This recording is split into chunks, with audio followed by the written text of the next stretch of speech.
It doesn't sound perfect when I turn it on.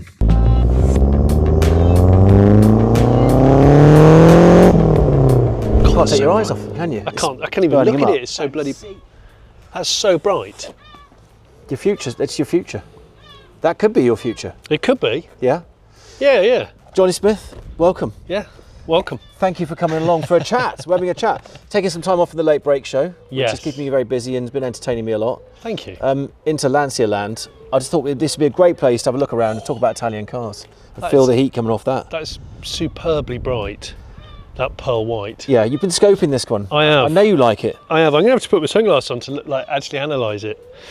I've always liked the shape of the Delta because it's that era though, isn't it? It's 70s going into the 80s, and the box, the stocky box. The Polo, the Golf even, sorry. It's the Golf, and I guess it's the Butch Golf.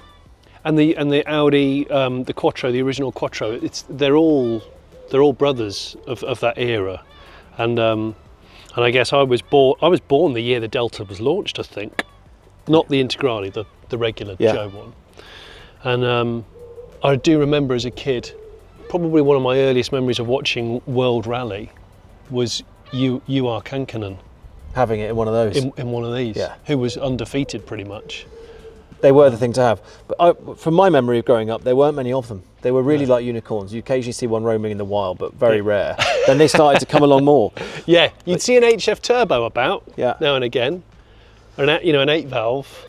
I'm not a massive fan of white cars, but this, when I walked up, and this one looks great, and I know there's a showroom for them. The yellow's incredible, but this just looks so right with the darker wheels. This is the thing: is the options.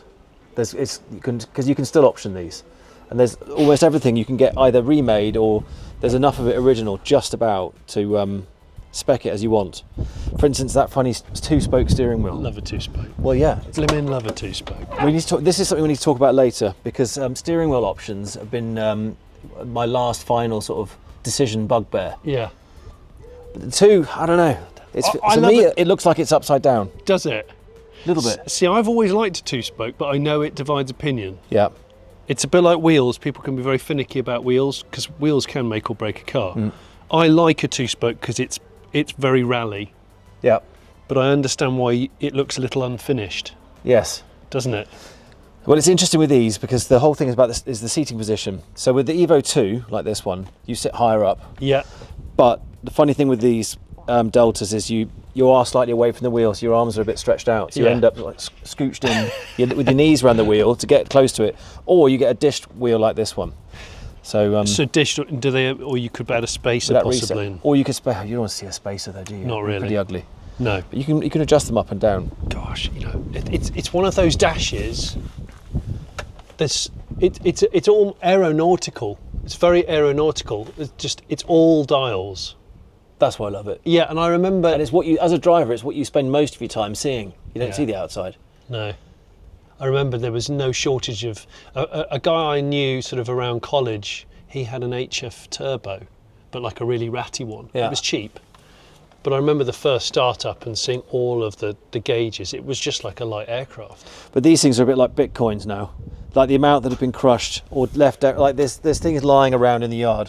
There's a coffee table there that I think's got a couple of old blocks, which now they're thinking, hang on a minute, this could actually use that. Again. Even if it's got, everything can be repaired and sort of brought back to life. But no, this is a lovely one. I'm impressed that you've committed and got one. I have committed in a big time. Because it's twice I've done it. It's a serious relationship, an Integrale. Yeah. So talking in the 90s, I know you have an opinion, you shared it off camera. So yeah, what's your preference to one of these things?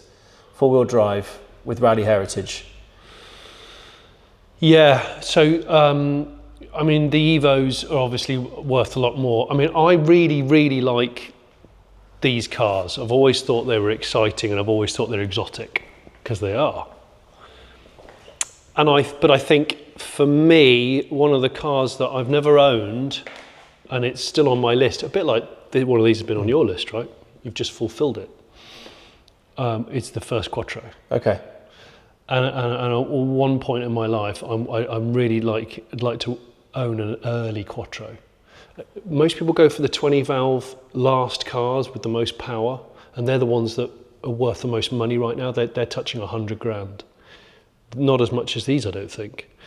But I want a really early one. Is that the quite square look? Square, Yeah. quad headlights is pre-83. Yeah. And that's what I want, a right-hand drive, pre-83 quad headlight Quattro. I know that car fairly well because one of my first race mechanic and engineers, that was his car, and he absolutely terrorised me in it around Norfolk. When you can't believe a car can possibly do what it's his doing. Yeah. And these short trips with him were something else. Yeah. Unbelievable, because they just stuck to the floor like to a blanket. It was incredible.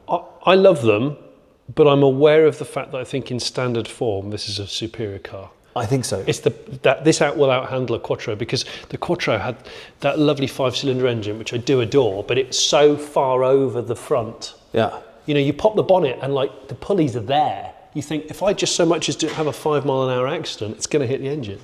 And that's when you realise, I remember speaking to Stig Blomqvist about one, and he took me out in his championship winning car for 5th gear, and it was like a dream. And I said, how do you get it to go around corners like the way that you did? He says you have to be exceptionally nasty to the car.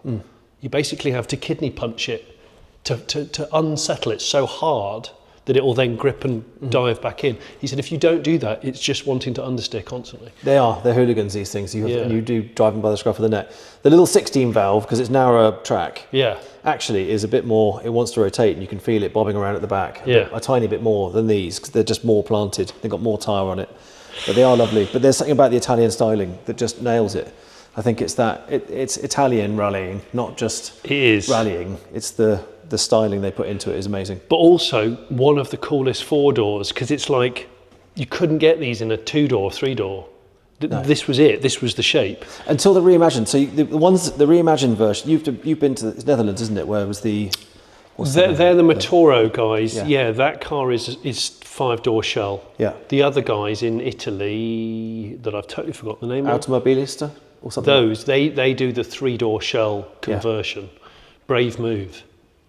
And I think the combination of those sorts of companies is what's increasing the hype around the Integrale.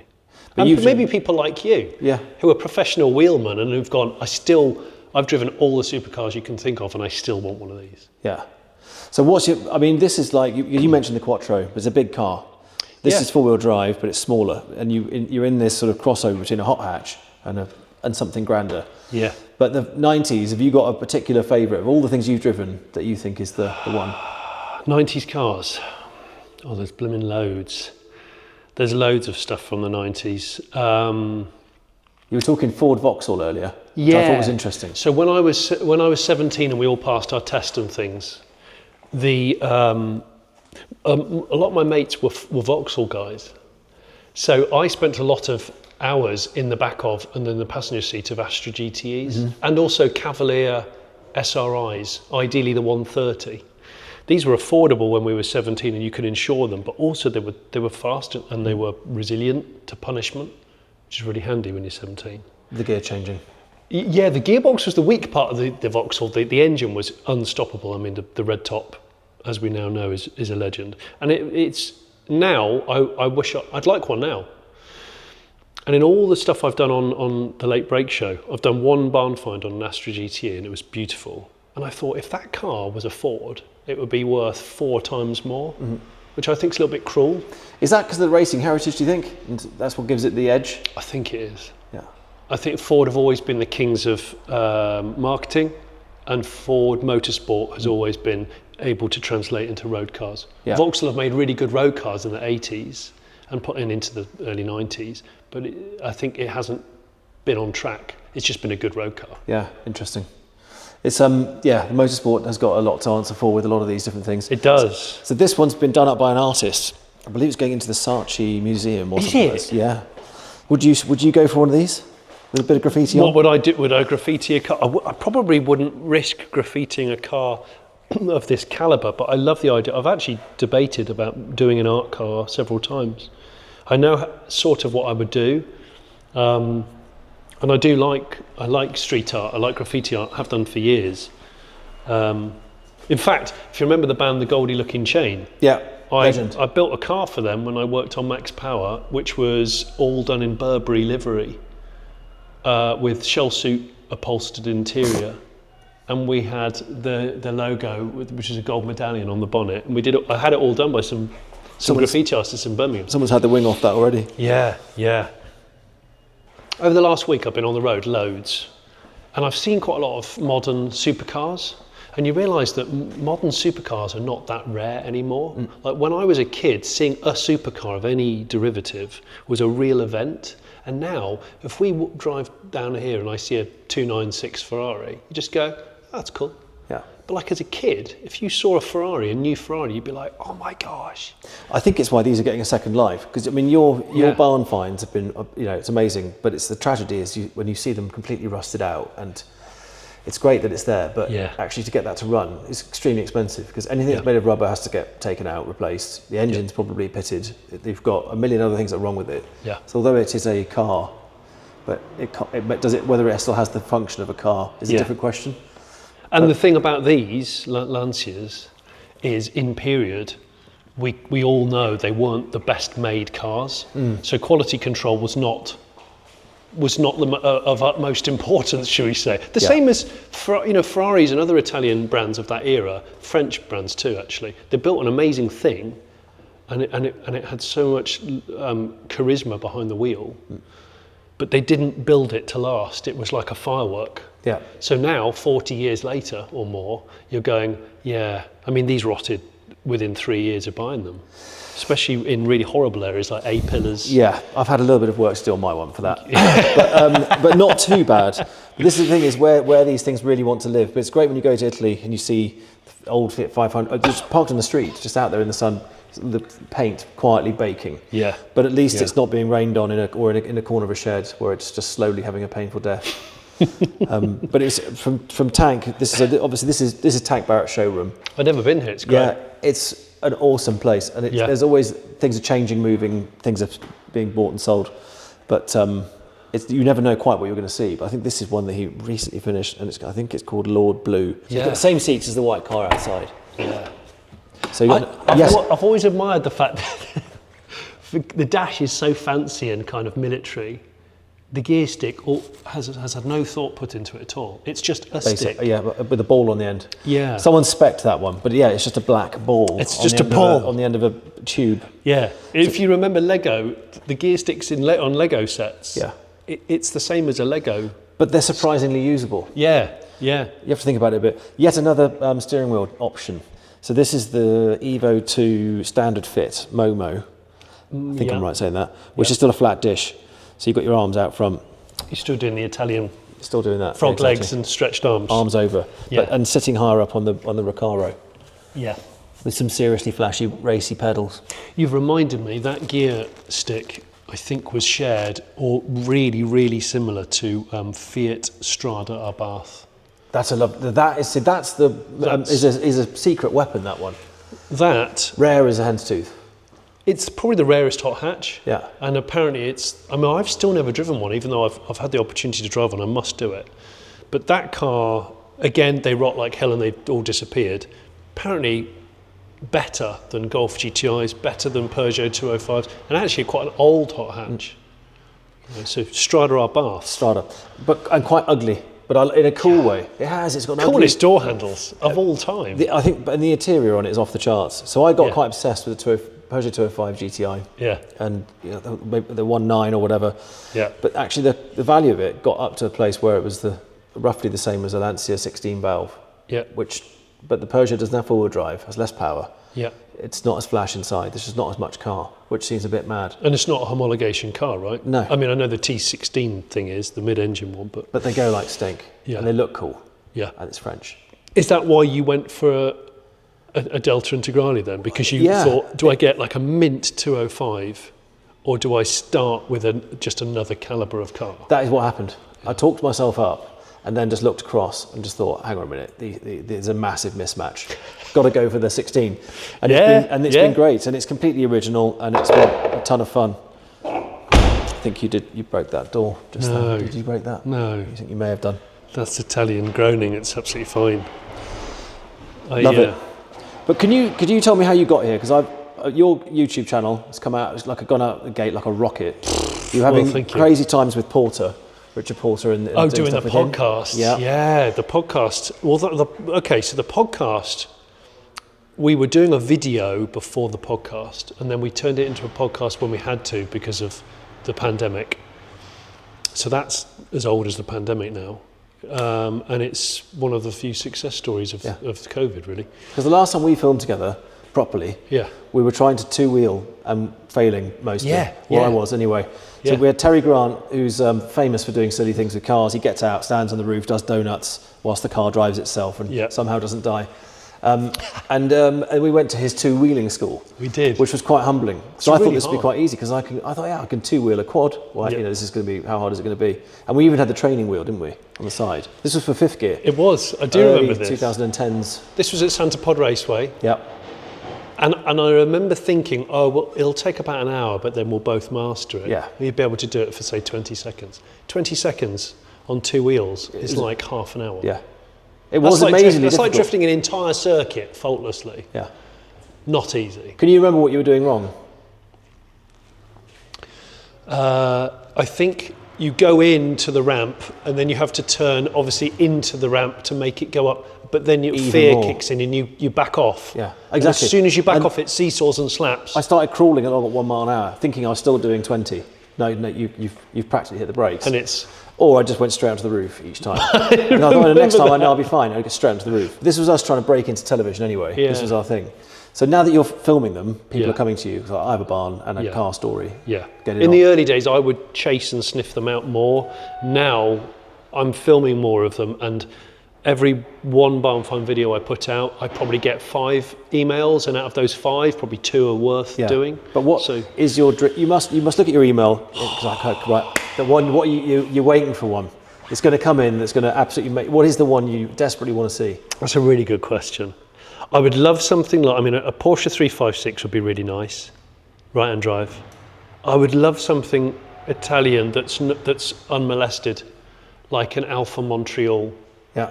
I think it's one of the coolest looking cars of all time. That would be really nice. I'd like a 90s or an early 2000s car that's an absolute time warp. Okay, so you like them as they were.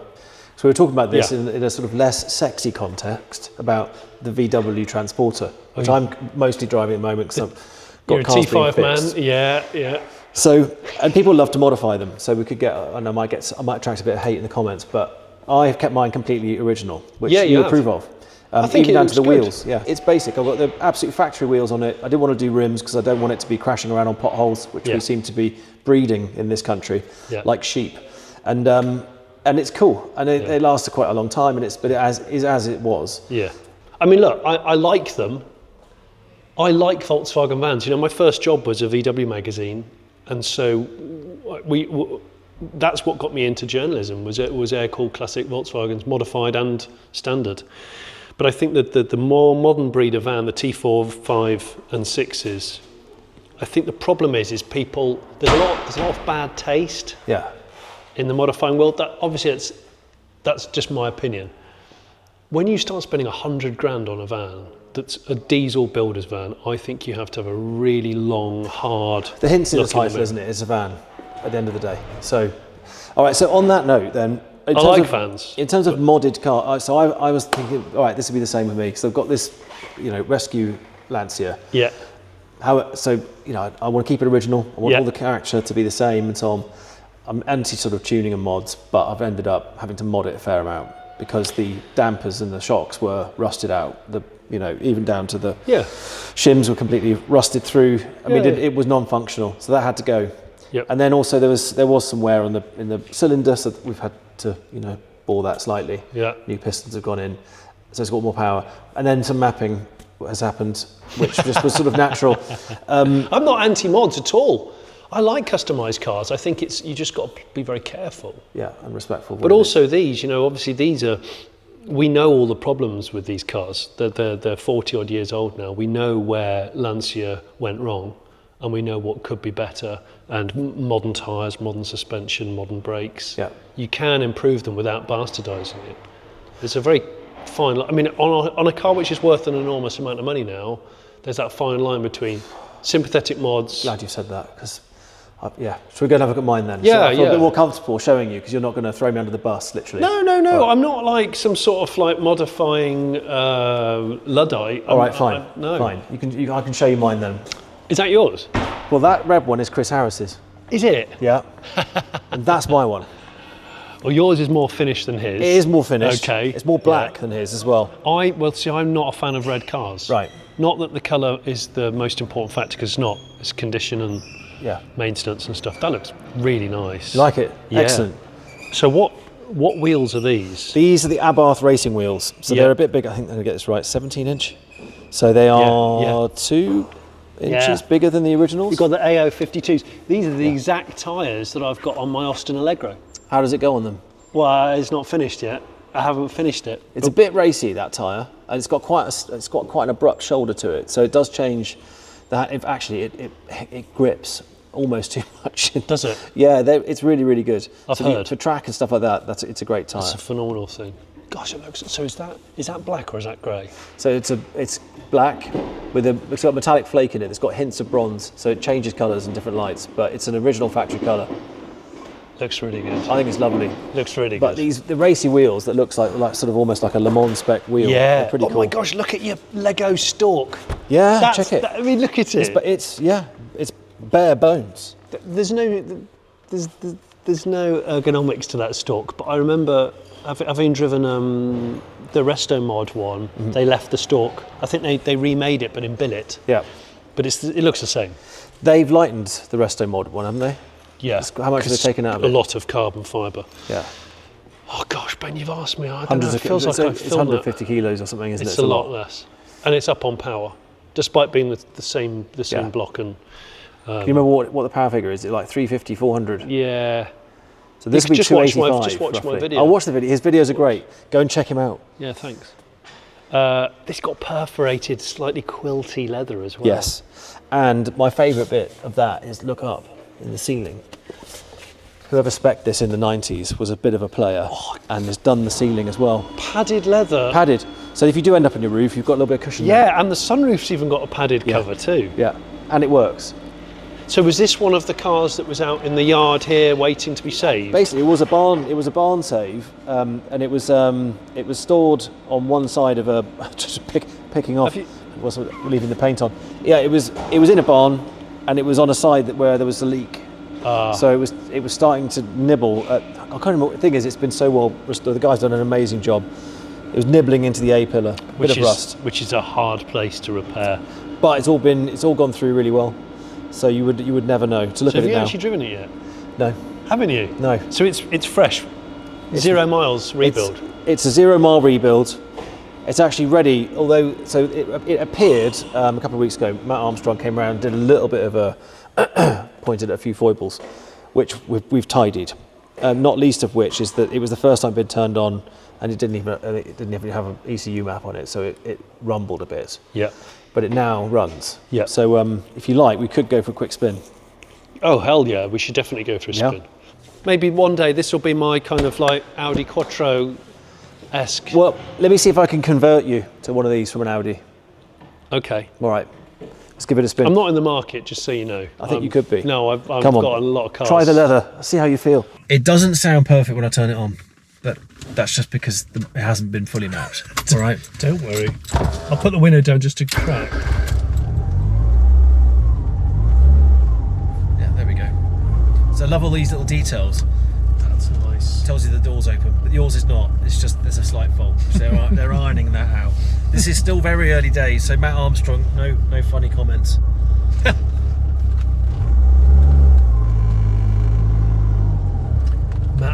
Matt's a brave guy.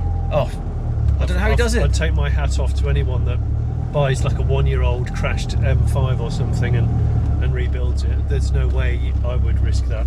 Well, he can make his own market now pretty much, but I still, the work he's doing, I don't know how he manages to keep a smile on his face the entire time. No beeps on this sucker. You get used to the beeping, don't you? And then you could find yourself backing into a brick wall quite quickly. Well, I enjoy driving a lot of old cars for that reason, because you have to focus. Yeah.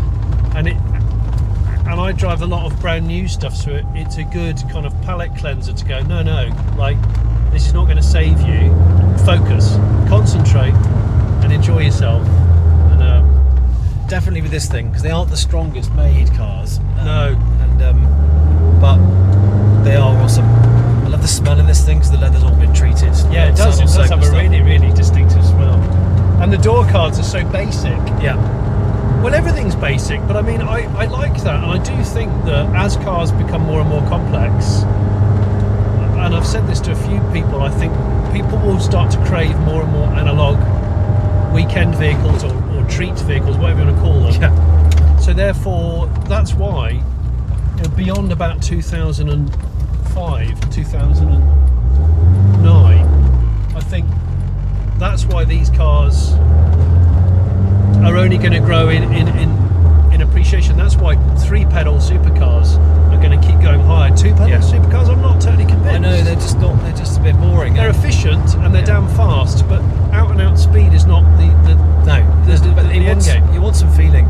The thing with the stiff modern supercars that have got bigger, wider, it's not that you want to be sliding around every corner, but it's almost impossible to unseat yourself. So you're never anywhere near the car fulfilling its potential, and you can feel that. You just don't get any feedback from the car. Which is why, ultimately, owning a car like that sometimes can feel like you've bought a championship-winning racehorse, and you keep it tethered in your front garden. Yeah. And it's like, but the racehorse just wants to run. And it's sad. And you can't take it anywhere to run, really.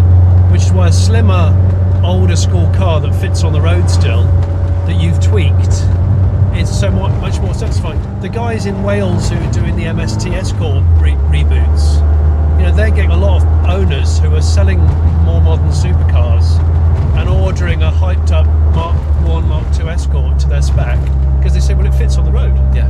You can drive around Snowdonia and slither a bit and get that feeling, that raw engagement with driving, when 250, 300 horsepower is a lot in a small bodied car. You don't need 600 horsepower because it doesn't weigh 1.8 tons. So power-wise, this is still under where it's going to end up, because there's about another third of its power left to come on once they put the map in it, tune it. Another third? Yeah, and the boost isn't running at full whack. So at the moment, this is below where it would even normally be. So probably about 190 horsepower. It's going to end up at 285, which will feel nice. Which will feel very nice. Yeah. Back to steering wheels. This one is the original wheel. Yeah. And it's a little bit bog standard looking, but I love it because it is the OG wheel. I love a simple wheel though. But it's whether to dish it, put the dish to Momo on. Because you want your arms. Then you're a little bit closer. Are your legs okay? Well, I'm okay. Yeah. I'm actually all right. Yeah. So it's tempted to kick with this one. It's quite thin.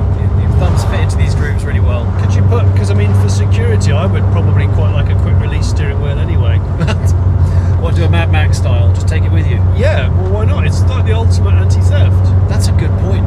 And also, you could put a bit of dish on the other wheel, but you might be able to get that one on the same quick release boss. So you could wake up and go, I'm going to take the Lancia out. Yeah. Which wheel do I go? Plus, and then you just rock up at the the bar later on. You just put that on the side, just the Lancia wheel.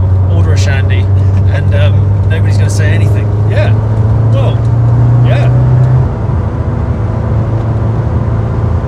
Yeah, it's fun because this was before my era on Top Gear, so I missed this sort of stuff coming through. Oh, this is before your era. When was your first outing on Top Gear? What year? So I started doing bits and pieces in 2003. That was the beginning, and it was interesting because the power chase was just starting to happen with hypercars. It was starting to get more and more mental. Yeah. So when you've got a quiet minute, I would like you to sit down and think between 03 and like 07. What were the cars that you drove new in period that you thought to yourself, that is a serious piece of work, I like that? And then look up what they're doing in value now. Yes. Well, the Carrera GT was one of those. Well, because I remember that at the time being very expensive. 300 grand was a lot for a car. And it seemed expensive because now it's not. I think people are fixated with horsepower. 100%. Like the usable power is different. This fits on the road where we are. We can dick them out on some beautiful back roads, and you don't have to be doing 120. No. Which is so important. You're good.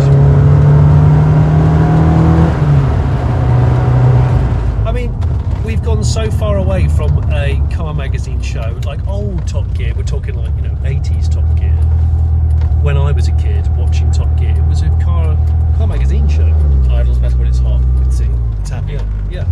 Super light. And this is Benjamin Collins reviewing Lancia's new offering that will take them to World Rally for hopeful success. I wish that would be something. Well, we could get Lancia back, because what are they making now?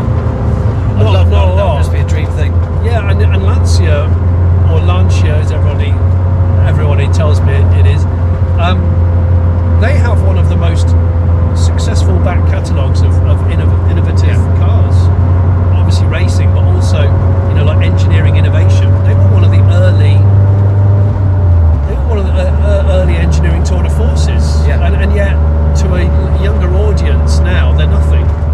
They got nothing. They brought nothing to the party. It's such a tragedy almost. It is. That's history, isn't it? Yeah, that's the weird thing now. This wasn't a small car when it came out, but by today's standards, It's tiny. It's tiny. That's what's interesting. What's your anytime in? Okay, let's go further back into yesteryear. Yeah. Favourite hypercar all time? What would you say? You can pick a couple. What era are you shooting for? I think hypercars really only got going in the 90s. Yeah, and build quality was just starting to sort itself out probably as well. That's a really good question. There's a good roundabout here. I mean, I'm a fan. I'm quite selective on the supercars that I genuinely love.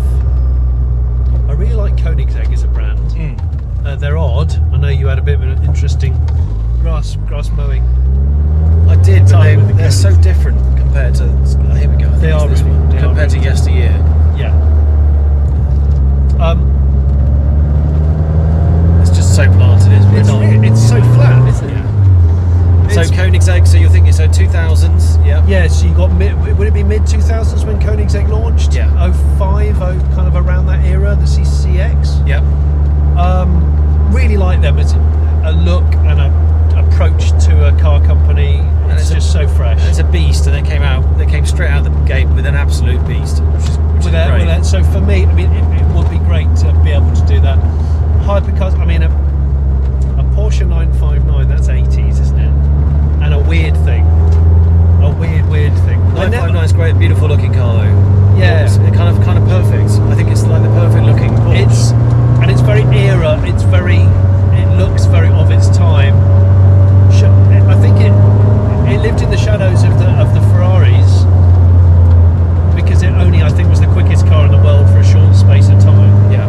But weirdly, I used to, as a sort of pre-teen and an early teenager, I used to love gaming, Commodore 64, stuff like that, and I loved playing Outrun. Outrun, yes. And Outrun was the Testarossa, right, with the 8-bit, 16-bit graphics.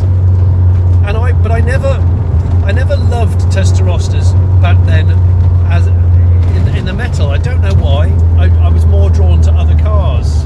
I think I was a bit more backdated. But now, Do you think you were drawn to others, or that the Testarossa, because we experienced it in a video game like the 80s arcade game Outrun's just epic. Outrun was epic. Unobtainable. I think those cars that we've written out of our consciousness because we thought it would be impossible to touch. I agree. I think this is why I've historically, although I appreciate a lot of cars and it's exciting to borrow supercars, because they've been so far out of my reach, I've automatically shut them off and gone, but that McLaren F1 is a phenomenal car and I love the engineering, but if someone says what's your favourite car of all time, it's never going to be a McLaren F1, not because it doesn't deserve it, but it's because it's like, well, I'm never going to own one. It's unobtainium. I want to own it. Yeah. I want to know I can get there. So Testarossas, it probably was, but I've reached my mid-40s and I keep looking at Testarossa, and a good friend of mine's got a Testarossa this similar colour to your Integrale, and I think it cost him 60 grand. Yeah. And it's really nice. And I keep going, God, that's flat 12. What a thing. But I think... So have you got a price cap on what you would ever consider paying for a car? It's like, beyond that, we're into craziness, tomfoolery. I mean, I don't spend a lot on cars. You get good deals. I saw you £2,000 Boxster. Yeah, One careless owner. Well, multiple, but especially Alex. Yeah, I think I caught it. I mean, Alex had it for a short time. That's just as well. And I think I saved it. But yeah, my £1,900 Boxster. And I've got to say, what's bizarre about that is I've had people following the channel who are wealthy people, right? And they've got collections of cars. They have got new supercars and sports cars. And they've messaged me going, I want to know, what's the bargain Boxster like? And I'm going, why do you care? You've got a bloody Carrera GT. Why do you care? And they go, because I just think it's just because it's a real Porsche for under £2,000 that's not broken. And I'm like, yeah, actually, it goes back to this analogy of like, if you're interested in cars and driving and the thrills it gives you, you can have as much fun dicking around in a field with a Honda Cup with the exhaust sawn off as you would do borrowing a supercar off somebody. It's still fun. It's just different fun. Well, you've hit on a couple of my favourites: the 959, Testarossa, McLaren F1 and Views. Any others? Yeah. Supercars still. Yeah. I think other than the Koenigsegg, we're shooting 90s, 2000s still. Yeah.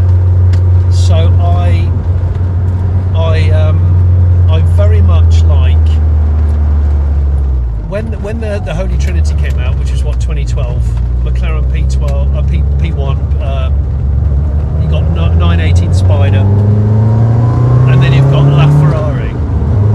I always thought that the McLaren was my favourite looking car, and I think it could be Pete McLaren, and I think it's stood the test of time. I don't think a lot of McLarens have aged well, but I think that P1 has aged really well. The P1 is a special looking car. Yeah, I've not driven any of them, I'll just point that out. I've read a lot of reviews and I know people that have driven them. But it has presence, it looks quite unique. There's something about it. Yeah. It doesn't sound very turbo-y. Well, so this is not running full whack boost. Okay. So hopefully we'll go for another journey another day. Yeah. It's getting about halfway, it's 0.6 and it should be getting over 1 bar. You're doing the right thing though, because the temptation to get a car rebuilt and on the road and thrashing it is so high, but it's the wrong thing to do. You've got to. It's a lot of new internals, so they're still rumbling in. Absolutely. Getting the miles on them. But I think when it's done about 1,000, so it's nearly. What is it? Yeah, a good 1,000 miles. It should be all right. You can't overchange oil. That's what I say to people. You simply can't.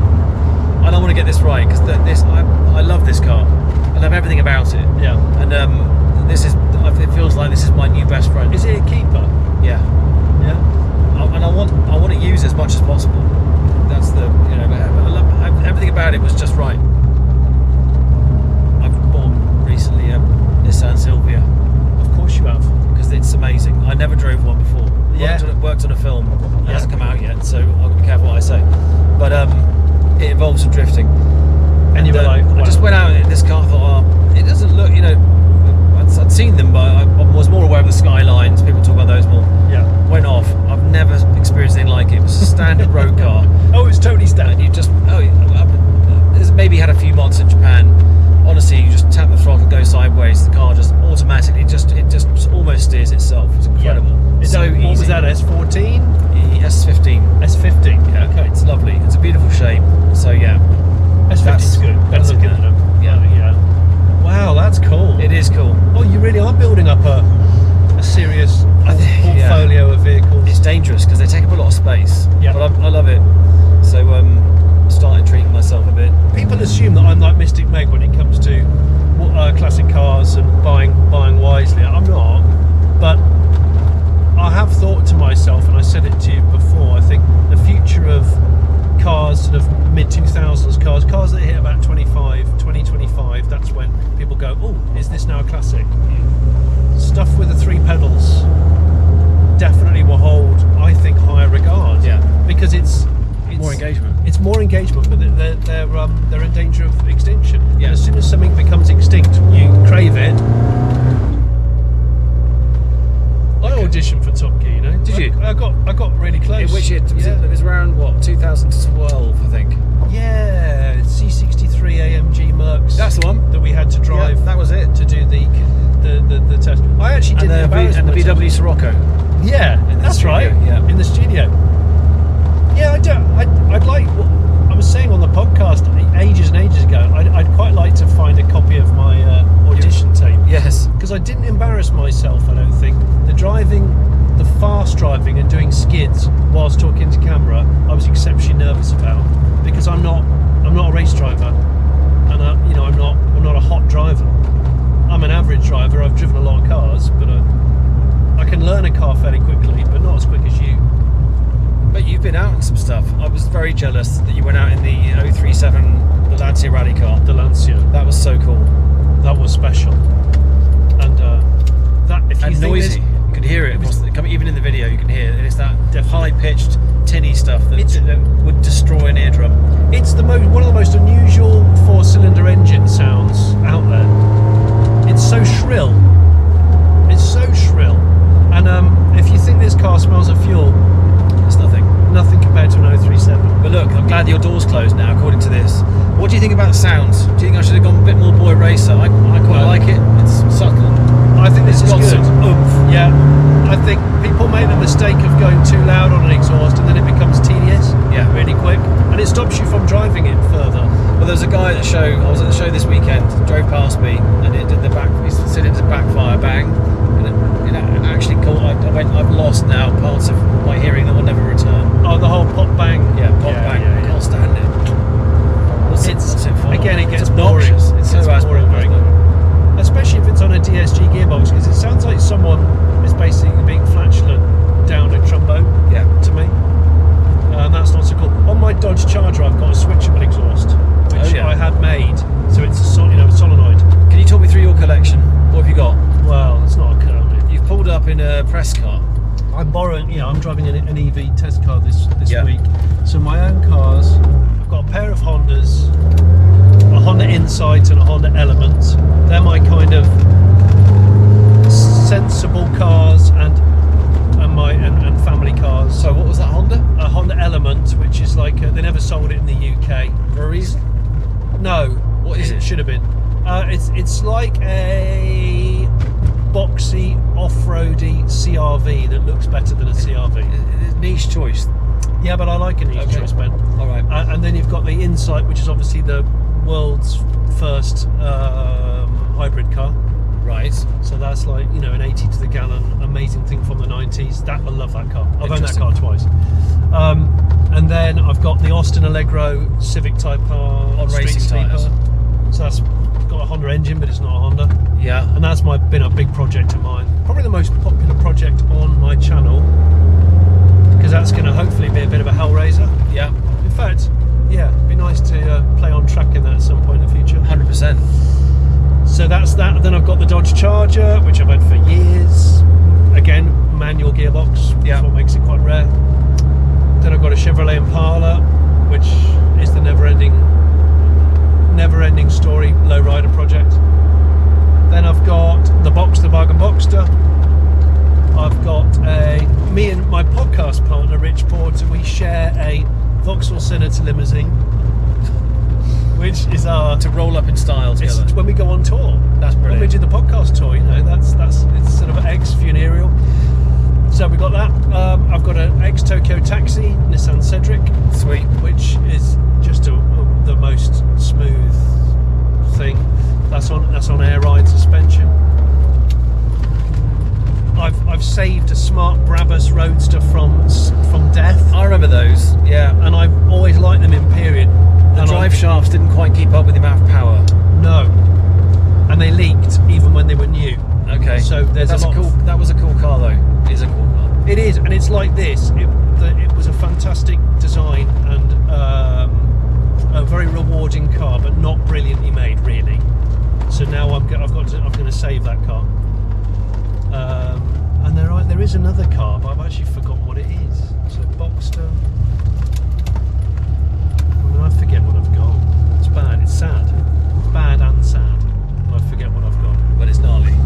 Is it gnarly or is it another small one? You seen Taxi Driver? Yeah. Whose car's that? It's one of the boys. It's a Peugeot 405. It looks like it's going to have jacks, the whole thing. Yeah, it's brilliant. See again, Peugeot 405s. Like, they were such a good car. They were such a good car.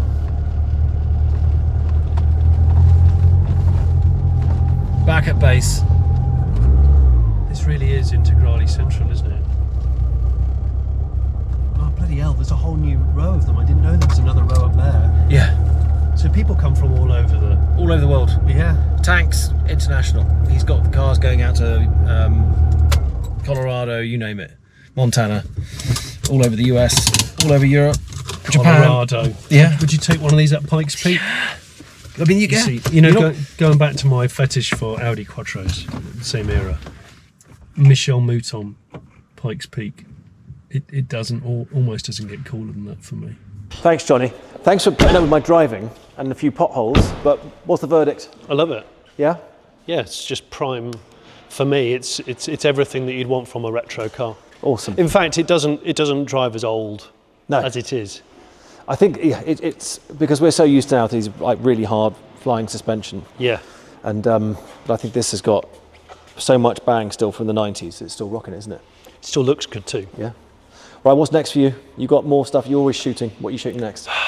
What am I shooting next? I'm shooting somebody's car collection actually, because I get rare access to some people's sort of private car museums, which takes quite a long time. But yeah, I'm going to be shooting one of those soon, and then I've got some of my own project cars that I'm well behind on. Right. So in fact, the cuts on my hands are from a 2CV which I've been working on for the last 3 days. Do you know what you're doing? No, not all the time. Right. I do work on cars, but I'm not highly accomplished. I'm not going to say I am. What will the Allegro do on track? Well, we're capping it to a safe 400 horsepower, Okay. and it's going to weigh 900 kilos, Yeah. possibly a little less. Will you let Richard Porter drive the car? No. No. Well, I No. want to get him on track in something. I still want to punish the man. I- How do I get him out? I want to get him out of his environment, get him away from the words and the camera. And get him on track. I want to get him on track and watch the whites of his eyes grow. That's a really good idea. We need to find a car that you need to take him out on track in, Yeah. and go like 9 3/4 tenths. All right, the next time I see you, can you lure him in? Okay, do it. It's one of your, oh, Richard, we're just going to podcast, get him in the limo, relax him. Yeah. Get him to the track, and then we'll have We it. have to do it after lunch, and he's just finished a really nice carvery. And then you go, oh, do you want to get in the car? And we're just going to go for a drive with Ben. Cool. And All you right. go straight to a track. Well, we've got 2 weeks. This will come out in 2 weeks. So we've got 2 weeks in which to reel him in, get him to the track, and Post make him blow. carvery. All right, cool. Deal. Thank you. I think you've, with these guys, have done a hell of a job on this. I agree. And I don't ever tire of looking at them. I mean, there's like 20, 30 of them in this building, and they have such presence. Even when they're broken, they've got such presence. But it is that kind of car. It's a car that you would use if something goes. You wear out the brakes or whatever. You crunch something. You just get it rolling again. Yeah. Mega. All right. Well, I'll see you on track then with your friend Thank you. for the next Thanks for having me. part of Ben. the episode. I really appreciate you having me. Thanks for coming, guys. Stay tuned. Check out the Late Break Show because it's awesome. And Smith and Sniff when they're doing their stuff. And Richard Porter, we're coming for you, but you won't know until it hits you.